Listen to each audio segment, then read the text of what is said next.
السلام علیکم ګرانو دوستانو، په دې هیله چې تاسو ټول به روغ او جوړ اوسئ. په دغه ویډیو کې به د مدیریت د بس لپاره تر ټولو مهمې پوښتنې او د هغې مسلکي ځوابونه در سره شریک کړو. که تاسو د مدیریت دندې لپاره چمتووالی نیسئ نو دا ویډیو به ستاسو لپاره ډیره ګټوره وي.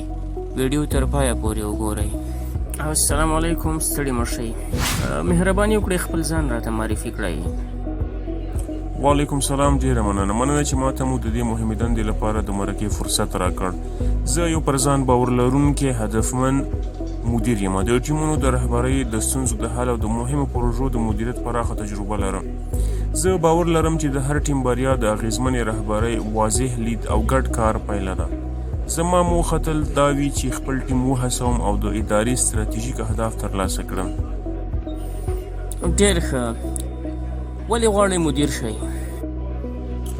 ځکه چې زه د مدیریت مسؤلیتونه خوښوم او په سختو شرایطو کې د رهبرۍ وړتیا لرم. همدارنګه د خلکو روزنه، لارښوونه او د هغوی د وړتیا وده ماته ځانګړې خوښي راکوي. مدیریت زما له شخصیت، مهارتونو او مسلکي اهدافو سره بشپړ سمون لري. ډېره مننه. د یو ښه مدیر تر ټولو مهم مهارتونه کوم دي؟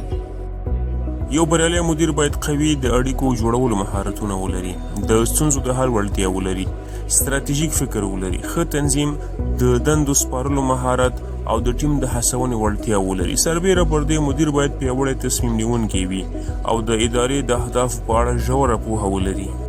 ډېره مننه. که ستاسو د ټیم یو غړی کمزوري کارکردګي ولري څه به وکړئ؟ لومړی به له هغه سره مخامخ خبرې وکړم او د ستونزې اصلي علت به معلوم کړم. ښایي شخصي ستونزې، د روزنې کمښت یا نور عوامل موجود وي. وروسته به د پرمختګ لپاره یو واضح پلان جوړ کړم. د ملاتړ زمینه به ورته برابره کړم او د هغه پرمختګ به په دوامداره توګه وڅارم. ډېره مننه. اوس که دا راته ووایې چې د یو مدیر په حیث په لومړیو 10 ورځو کې به تاسې څه کوئ؟ په لومړي سر کې به د ادارې اهداف او لومړیتوبونه درک کړم. بیا به له ټیم سره اشنا شم، د هغوی قوتونه او کمزورۍ به وپېژنم او د پرمختګ لپاره به مناسب پلان ترتیب کړم. د هر غړي لپاره به مشخص اهداف وټاکم او د ټیم د فعالیت ارزونه به ترسره کړم. ډېره مننه. اوس که دا راته ووایې د رهبرۍ او مدیریت ترمنځ توپیر څه دی؟ رهبري د خلکو هڅول او د یوې موخې پر لور د هغوی لارښوونه ده، خو مدیریت د سرچینو تنظیم او د اهدافو د ترلاسه کولو لپاره د هغوی اغیزمنه کارونه ده. یو بریالی مدیر باید هم رهبر او هم ښه مدیر وي.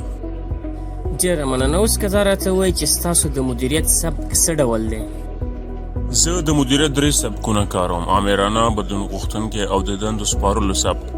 د شرایطو له مخې مناسب سبک انتخابوم ترڅو ټیم فعالیت او پایلې لا ښې شي. ډېره مننه. کولی شئ د روزنې یا لارښوونې یوه بیلګه راکړئ؟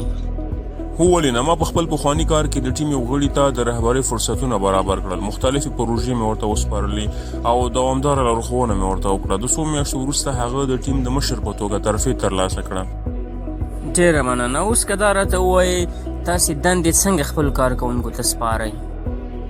زه د هر کارکوونکي د وړتیا، تجربې، مهارتونو او د علاقې پر بنسټ دنده سپارم. کله چې دنده د شخص له استعداد سره برابره وي نو پایله یې هم غوره وي. ډېره مننه.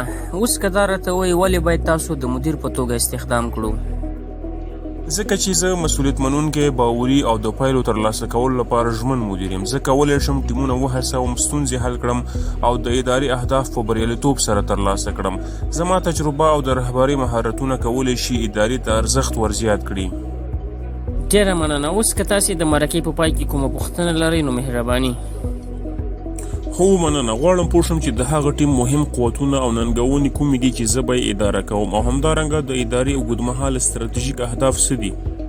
ګرانو لیدونکو، که دا ویډیو مو خوښه شوه لایک، کمنټ او شیر یې کړئ او زموږ چینل سبسکرایب کړئ ترڅو د مدیریت، رهبرۍ او مسلکي پرمختګ په اړه نورې ګټورې ویډیوګانې هم ترلاسه کړئ.